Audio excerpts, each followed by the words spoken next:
Você já parou para pensar como seria acordar todos os dias sem saber se terá comida na mesa? Como seria estudar à luz de velas porque faltou luz de novo? Ou como seria ver sua mãe chorando escondida porque não tem dinheiro para comprar o material escolar que a professora pediu? Essa era a realidade de Maria Silva, uma menina de apenas 7 anos que morava em uma das favelas mais violentas do Rio de Janeiro. Mas o que ninguém imaginava é que aquela criança franzina, de uniforme remendado e chinelo furado, um dia mudaria completamente a história de toda a sua família. E hoje eu vou contar para vocês cada detalhe dessa jornada incrível de superação que vai emocionar você do início ao fim. Maria nasceu em uma família de 6 pessoas que vivia em um barraco de 2 cômodos no alto do morro. Seu pai, João, era ajudante de pedreiro quando conseguia trabalho. O que não era sempre. Nos períodos de desemprego, que eram frequentes, a família sobrevivia com os trabalhos de faxina que a mãe, Dona Célia, conseguia fazer em casas de classe média da Zona Sul. Eram 4 filhos ao todo. Maria era a segunda. Tinha um irmão mais velho chamado Pedro, de 9 anos, uma irmã menor, a pequena Ana, de 5 anos, e o caçula, o bebê, João Júnior, que tinha apenas 2 aninhos. O barraco onde moravam era literalmente dividido em 2 espaços, uma área que servia como sala, cozinha e quarto dos pais, ao mesmo tempo, e outro cantinho minúsculo onde as 4 crianças dormiam amontoadas em 2 colchões velhos no chão. A rotina de Maria começava antes do sol nascer. Às 5 da manhã, ela já estava de pé ajudando a mãe a preparar o café da manhã da família, que na maioria das vezes era apenas pão com margarina e café ralo. Depois, enquanto Dona Célia saía para trabalhar, Maria ficava responsável por cuidar dos irmãos menores, dar banho neles, pentear o cabelo da Ana e trocar as fraldas do João Júnior. Seu irmão Pedro já tinha abandonado a escola no ano anterior para ajudar o pai nos trabalhos de pedreiro quando surgia alguma oportunidade. Maria implorava para continuar estudando e, mesmo com todas as dificuldades, seus pais concordavam em mantê-la na escola, pelo menos por enquanto. A menina tinha algo especial nos olhos, uma determinação que nem mesmo a pobreza extrema conseguia apagar. O caminho até a escola era uma aventura perigosa, todos os dias. Maria precisava descer o morro caminhando por vielas estreitas, passar por becos onde os traficantes ficavam armados, desviar do esgoto a céu aberto que corria pelas ruas de terra, e tinha que estar sempre atenta aos horários, porque quando tinha operação policial ou confronto entre facções rivais, era impossível sair de casa. Muitas vezes ela chegava atrasada na escola e levava bronca da diretora, mas nunca contava o verdadeiro motivo que tinha ficado presa em casa esperando os tiros pararem. A professora da Maria, Dona Lúcia, uma mulher de seus 50 anos que lecionava há mais de 20 anos naquela escola municipal, foi a primeira pessoa a perceber que havia algo extraordinário naquela menina. Maria era diferente das outras crianças. Enquanto muitos alunos viam a escola apenas como uma obrigação chata, Maria enxergava cada aula como uma janela para um mundo novo. Um mundo que ela só conhecia através dos livros e das histórias que a professora contava. Ela ficava hipnotizada quando Dona Lúcia falava sobre países distantes, sobre o espaço, sobre os oceanos, sobre profissões que existiam além daquele morro. A menina fazia perguntas o tempo todo, queria entender tudo, aprender tudo. Seu caderno estava sempre impecável, mesmo sendo um caderno velho que ela ganhara de doação, com folhas amareladas e a capa rasgada. Maria cuidava daquele caderno como se fosse seu maior tesouro, porque de fato era, mas a realidade batia duro na porta todos os dias. Muitas vezes Maria ia para a escola sem ter comido nada em casa e sua barriga roncava durante as aulas. Ela fingia que estava tudo bem. Mas Dona Lúcia percebia, a professora começou a trazer um lanche extra na bolsa e discretamente oferecia para Maria no recreio, inventando desculpas como: eu trouxe demais hoje, não vai estragar. Se você não comer, Maria aceitava com gratidão, mas com aquela vergonha típica de quem não quer ser visto como coitadinho. A dignidade dela era impressionante para uma criança tão pequena. Ela jamais pedia nada, jamais reclamava da vida que tinha, apenas absorvia todo o conhecimento que podia, como uma esponja. Os desafios em casa aumentavam a cada dia. O pai de Maria começou a beber mais. Frustrado com a falta de trabalho e com a incapacidade de sustentar dignamente sua família, as discussões entre os pais se tornaram frequentes, e Maria colocava as mãos nos ouvidos dos irmãos menores para que não escutassem as brigas. Ela assumiu o papel de protetora, de segunda mãe. Mesmo tendo apenas 7 anos, à noite, quando finalmente todos dormiam, Maria pegava uma vela, ia para o único cantinho silencioso do barraco, geralmente o banheiro minúsculo, e ali fazia seus deveres de casa e estudava. Ela lia e relia os livros didáticos velhos que a escola fornecia, memorizava tabuadas, praticava a escrita, tinha um sonho que ela guardava como segredo. Ela queria ser médica. Quando Maria contou para a mãe seu sonho de ser médica, Dona Célia não soube como reagir. Por um lado, seu coração de mãe se encheu de orgulho ao ver a filha sonhando tão alto. Por outro lado, a realidade era cruel demais. Como uma menina pobre, preta, moradora de favela, poderia virar médica? Isso era coisa de gente rica, de quem estudava em colégio particular, de quem tinha dinheiro para pagar cursinho e universidade particular. Mas quando Dona Célia olhou nos olhos determinados da filha, não teve coragem de destruir aquele sonho. Ela apenas disse: se Deus quiser, minha filha. Se você estudar muito, quem sabe? E para Maria aquilo foi como um sim, como uma permissão para continuar sonhando. O ambiente da favela não ajudava em nada. Muitas crianças ali já estavam envolvidas com o tráfico aos 10, 12 anos. Os traficantes recrutavam cedo, oferecendo dinheiro fácil, tênis de marca, respeito na comunidade. Pedro, o irmão mais velho de Maria, já estava sendo assediado por eles. Ofereciam para ele ser olheiro, apenas ficar em um ponto estratégico, avisando quando a polícia subia o morro. Pagavam bem, muito mais do que ele ganhava, carregando massa de cimento para o pai. Maria via aquilo tudo e sentia medo. Medo de perder o irmão, medo de que aquela vida engolisse todos eles. E esse medo se transformou em combustível, em determinação para estudar ainda mais, para provar que existia outro caminho possível.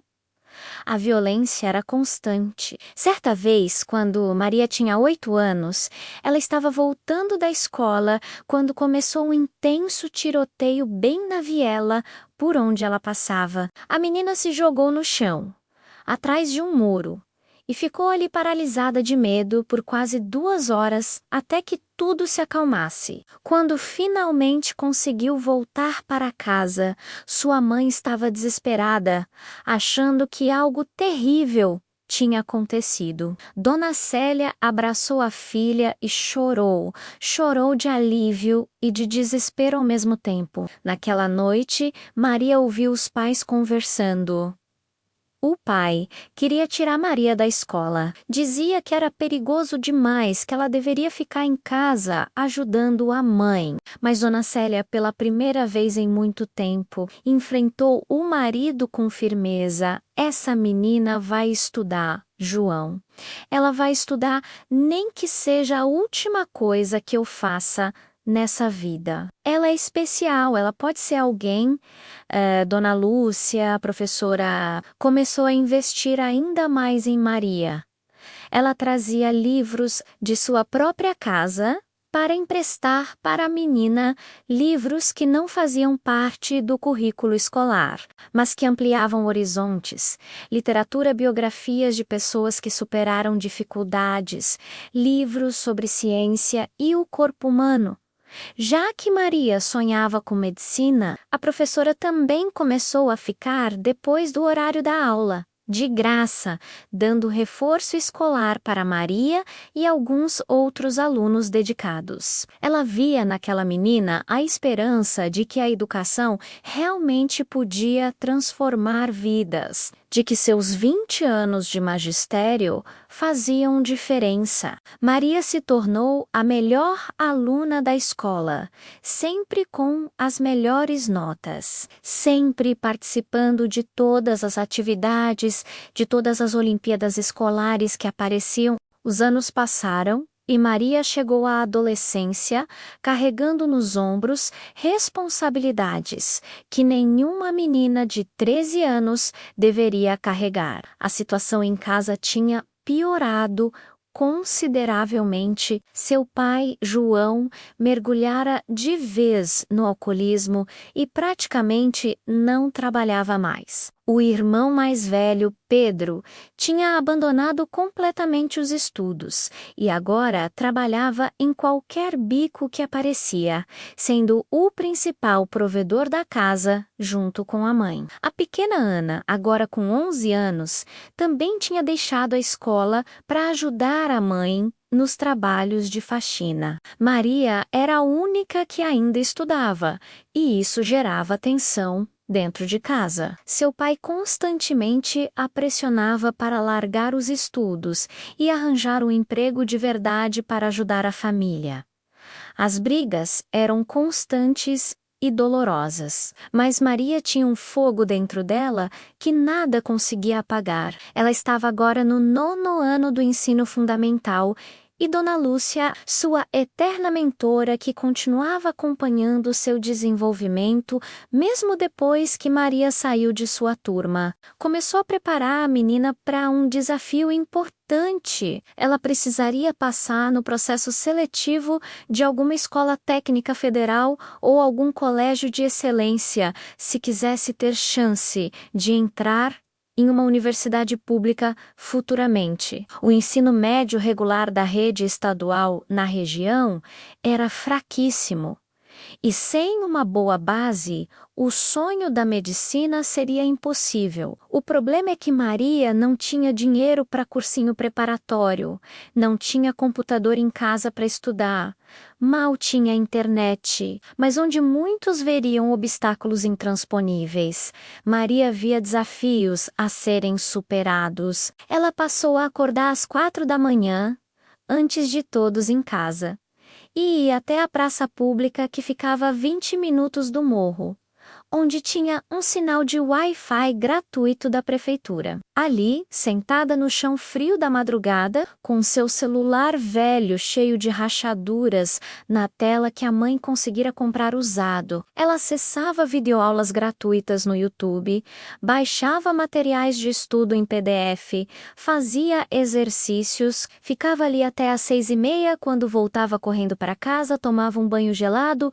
ajudava a mãe com as tarefas domésticas e os irmãos menores, e ia para a escola. Na escola, Maria aproveitava cada minuto do recreio e dos intervalos para estudar na biblioteca. Ela anotava todas as dúvidas que surgiram durante seus estudos solitários da madrugada e levava para Dona Lúcia, que pacientemente explicava tudo, conceito por conceito. A professora também mobilizou outros colegas docentes. E Maria ganhou uma rede de apoio de professores voluntários, que se revezavam dando aulas de reforço para ela após o horário. Matemática, física, química, redação, história, geografia. Maria absorvia tudo com uma dedicação sobre-humana. Ela estudava enquanto esperava o arroz cozinhar, estudava no ônibus, quando precisava acompanhar a mãe até o trabalho, estudava até tarde da noite à luz do celular quando a energia elétrica acabava,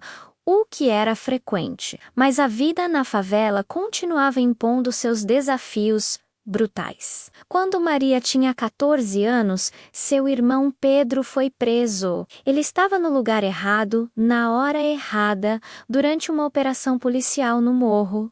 E mesmo não estando envolvido com o tráfico, foi levado sob suspeita, ficou detido por 3 meses até que tudo se esclarecesse e ele fosse liberado. Aqueles 3 meses foram um inferno para a família. Dona Célia chorava todos os dias, o pai de Maria bebia ainda mais. E a casa mergulhou em uma tristeza profunda. Maria precisou ser forte por todos. Ela visitava o irmão sempre que podia. Levava palavras de conforto e continuava estudando com ainda mais determinação. Porque agora ela tinha certeza, ela precisava tirar sua família dali.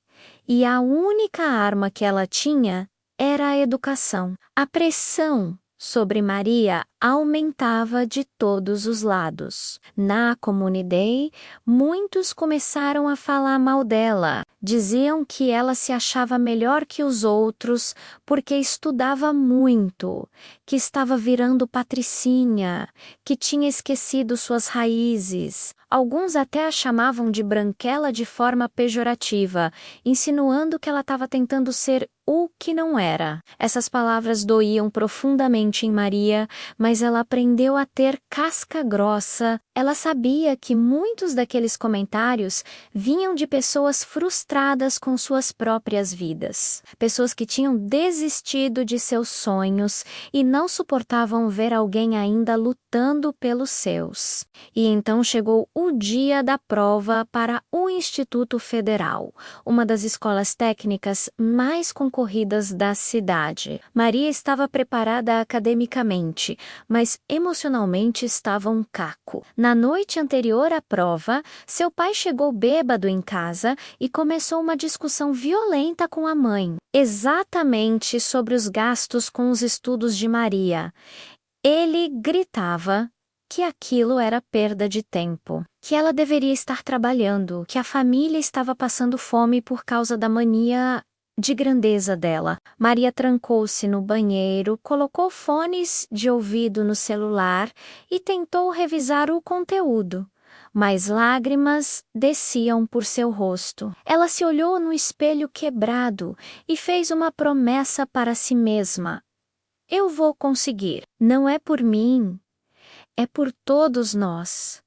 Eu vou tirar minha família dessa vida. No dia da prova, Maria acordou mais determinada que nunca. Ela colocou seu melhor conjunto de roupa, que na verdade era uma calça jeans remendada e uma blusa simples que a mãe tinha passado com carinho na noite anterior. Pegou o ônibus até o local de prova, uma escola particular enorme na Zona Sul, e ao chegar lá, sente-se completamente deslocada. Todos os outros candidatos pareciam vir de outro mundo. Tinham mochilas caras, materiais novos, falavam sobre cursinhos preparatórios famosos, chegavam de carro com os pais. Maria engoliu o nó na garganta, ergueu a cabeça e entrou. Durante as 4 horas de prova, ela se concentrou como nunca, respondeu questão por questão com todo o conhecimento que tinha acumulado em anos de estudo árduo e solitário. 3 meses depois, Saiu o resultado. Maria tinha passado. Não apenas tinha passado, ela tinha ficado entre os 10 primeiros colocados na ampla concorrência dentre milhares de candidatos. Quando Dona Lúcia deu a notícia para ela na escola, Maria simplesmente desabou em lágrimas ali mesmo, no meio do pátio. Professores e alunos se aglomeraram, todos comemorando, porque de alguma forma a vitória de Maria era a vitória de todos eles. Era a prova de que era possível sim vencer, apesar de todas as adversidades. Naquele dia, Maria correu para casa para contar para a mãe e Dona Célia segurou o rosto da filha com ambas as mãos e disse chorando: "Eu sabia. Minha filha, eu sempre soube que você ia conseguir. Você é a nossa esperança." O ensino médio no Instituto Federal foi ao mesmo tempo o melhor e o pior período da vida de Maria.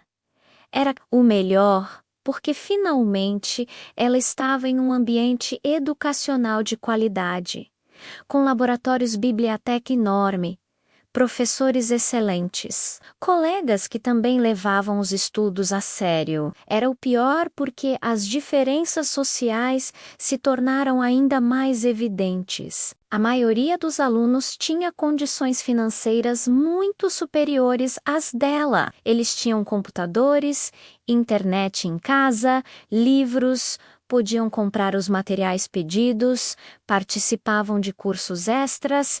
Maria precisava se virar com muito pouco. Muitas vezes ela não tinha dinheiro nem para o lanche e passava o dia inteiro na escola sem comer nada. Mas Maria descobriu algo poderoso. Sua história inspirava as pessoas. Quando alguns professores souberam de sua trajetória, começaram a ajudá-la de formas práticas. Um professor de matemática deu para ela um laptop antigo que não usava mais. Uma professora de biologia pagou a inscrição de Maria em uma Olimpíada Científica. Um grupo de colegas de turma se organizou para criar um fundo informal, onde cada um contribuía com alguns reais por mês, para garantir que Maria tivesse ao menos dinheiro para o lanche. Ela não tinha pedido nada disso, mas a generosidade das pessoas começou a aparecer em sua vida, e Maria jamais deixou que isso subisse a cabeça. Ela retribuía ajudando os colegas com as matérias que eles tinham dificuldade, dava aulas de reforço gratuitamente, era sempre prestativa e humilde. Durante esses 3 anos de ensino médio, Maria se tornou uma máquina de estudar. Ela participou de todas as Olimpíadas acadêmicas possíveis: Olimpíada de Matemática, de Física, de Química, de Biologia, do Astronomia. Ganhou medalhas em várias delas, o que aumentava seu currículo e abria portas para bolsas e oportunidades futuras. Ela também se envolveu em projetos de extensão da escola, especialmente aqueles voltados para levar educação para comunidades carentes. Maria voltava ao morro nos fins de semana e dava aulas de reforço gratuitas para crianças da comunidade. Ela queria ser para outras crianças o que Dona Lúcia tinha sido para ela: uma inspiração, uma prova viva de que era possível. No último ano do ensino médio, chegou a hora de tomar a decisão mais importante: qual curso prestar no vestibular e em quais universidades. Medicina continuava sendo o sonho de Maria, mas ela sabia que era um dos cursos mais concorridos, especialmente em universidades públicas federais. Ela precisaria de uma pontuação altíssima no Enem. Seus professores acreditavam nela, mas Maria também era realista e sabia que precisaria de um plano B. Ela decidiu que prestaria medicina como primeira opção, mas também se inscreveria em outros cursos da área da saúde como opções alternativas. O importante era entrar em uma universidade pública, porque não havia a menor possibilidade de pagar uma particular. A preparação para o Enem foi a fase mais intensa da vida de Maria. Ela estudava em média 12 horas por dia. Tidos ou os dias, acordava às 5 da manhã, estudava até às 7, ia para o Instituto Federal, voltava às 6 da tarde. Comia alguma coisa rapidamente e estudava até meia-noite. Aos sábados e domingos, estudava o dia inteiro, fazendo apenas pequenas pausas para ajudar a mãe nas tarefas de casa e cuidar dos irmãos menores. Seu quarto era repleto de cronogramas, mapas mentais, resumos colados nas paredes. Ela fez todos os simulados disponíveis na internet. Resolveu provas antigas do Enem religiosamente. Treinou redação até a exaustão. E então chegou o dia que mudaria a vida de Maria Silva para sempre. Era uma manhã de sábado, 3 meses depois das provas, quando os resultados finalmente foram divulgados online. Maria estava em casa, seu coração batendo tão forte que parecia que ia sair pela boca. Suas mãos tremiam incontrolavelmente enquanto ela tentava acessar o site no celular velho. A internet do morro estava lenta como sempre, e cada segundo de espera parecia uma eternidade. Dona Célia estava ao lado da filha, Pedro, e Ana também se aproximaram. Até o pai, que estava em um dos seus raros momentos de sobriedade, observava de longe com uma expressão que misturava ceticismo e algo que poderia ser esperança. Quando a página finalmente carregou e Maria conseguiu acessar sua área do candidato, ela viu primeiro a lista do Instituto Federal, a escola mais concorrida das 3 para as quais tinha prestado. Ela digitou seu número de inscrição e clicou em buscar. A página demorou alguns segundos para carregar o resultado. E quando finalmente apareceu, Maria leu a informação 3, 4, 5 vezes porque não conseguia acreditar no que estava vendo. Ali estava escrito: Maria Silva menos aprovada. Classificação: 7º lugar na ampla concorrência. Maria tinha passado. Não apenas tinha passado, ela estava entre os 10 primeiros colocados, dentre mais de 3.000 candidatos que fizeram aquela prova. A menina simplesmente congelou. Seu cérebro não conseguia processar aquela informação. Era real. Ela tinha realmente conseguido? Dona Célia, que estava lendo por cima do ombro da filha, foi a primeira a reagir. Ela soltou um grito estridente, agarrou Maria e começou a chorar copiosamente, gritando: Você conseguiu, minha filha! Você conseguiu! Eu sabia!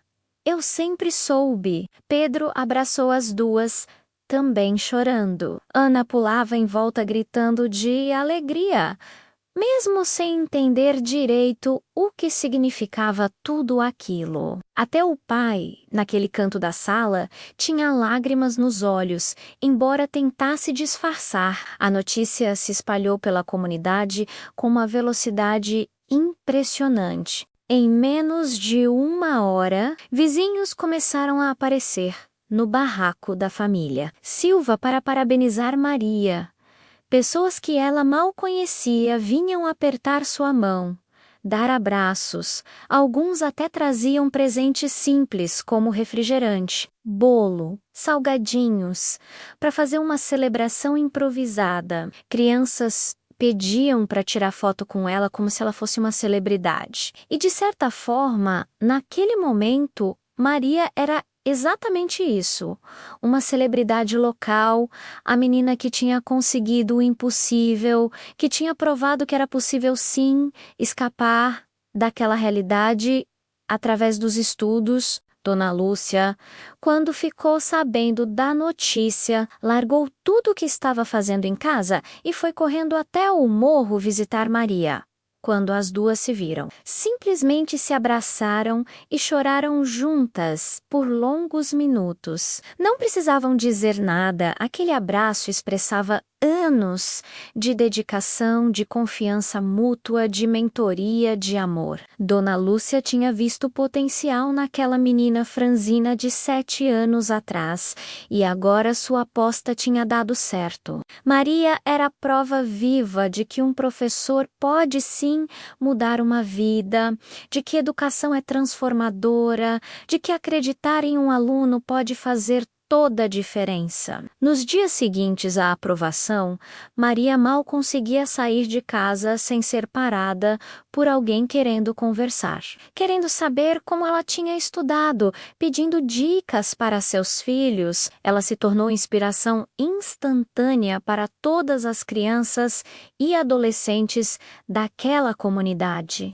Pela primeira vez em décadas, as pessoas ali viram que era possível sim ter um futuro diferente, que não era preciso aceitar aquela vida de pobreza e violência como destino imutável. Maria representava esperança, representava possibilidade, mas quando a euforia inicial passou, Maria e sua família precisaram encarar uma nova realidade desafiadora, como ela iria se manter estudando em período integral sem poder trabalhar. O Instituto Federal era em horário integral, das 7 da manhã às 5 da tarde, o que significava que Maria não teria como fazer bicos ou trabalhar para ajudar nas despesas de casa. Dona Célia estava disposta a trabalhar ainda mais para compensar, mas Maria não aceitava isso. Ela começou então a pesquisar sobre todos os programas de assistência estudantil disponíveis: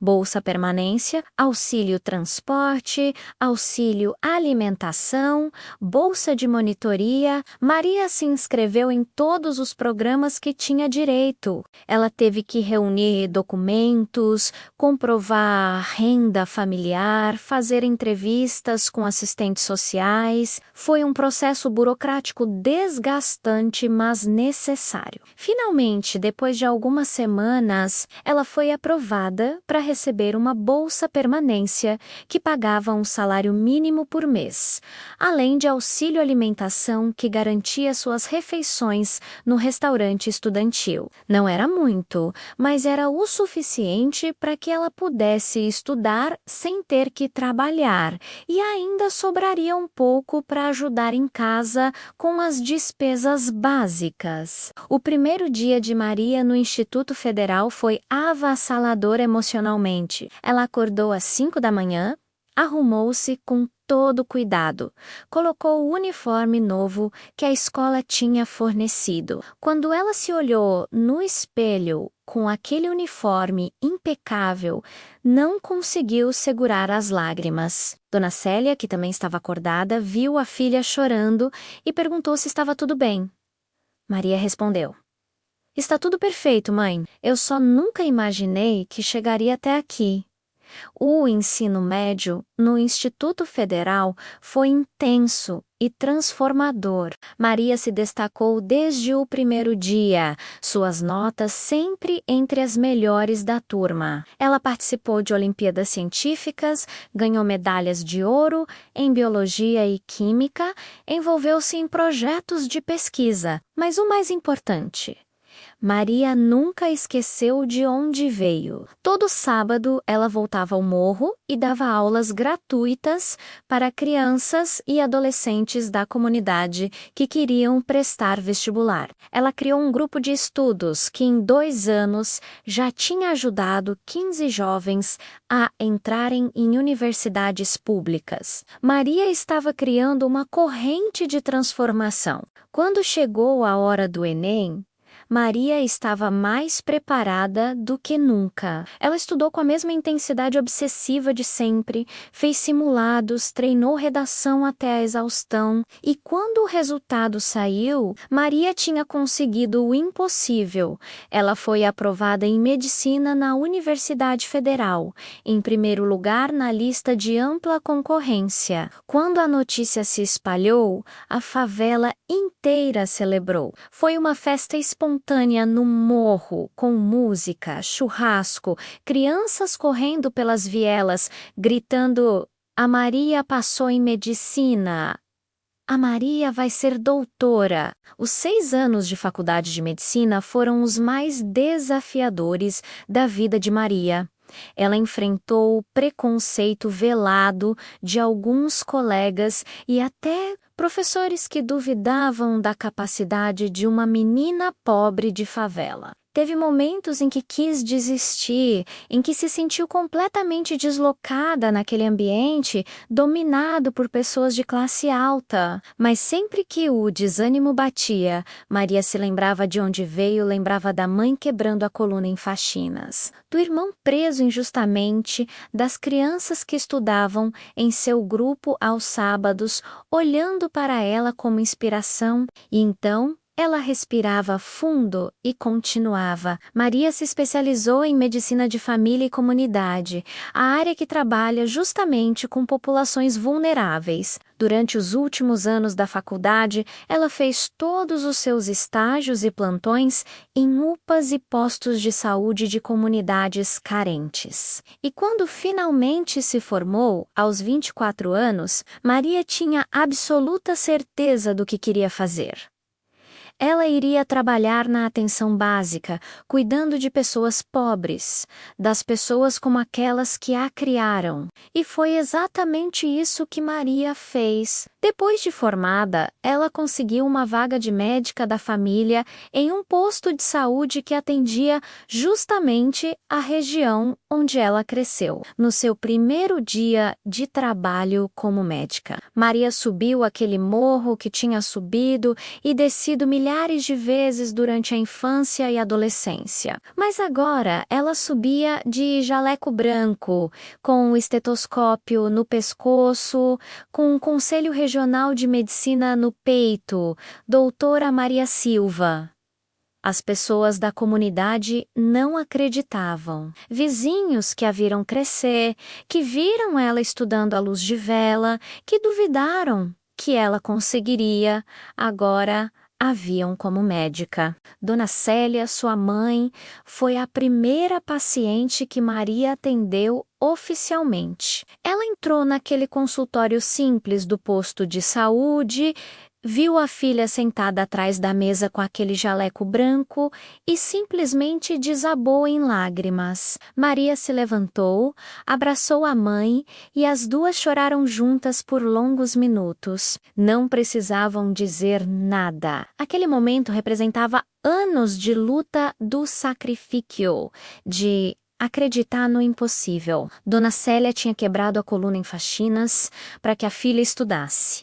E agora aquela mesma filha estava ali, formada, pronta para cuidar da saúde dela e de toda a comunidade. Mas a transformação não parou em Maria.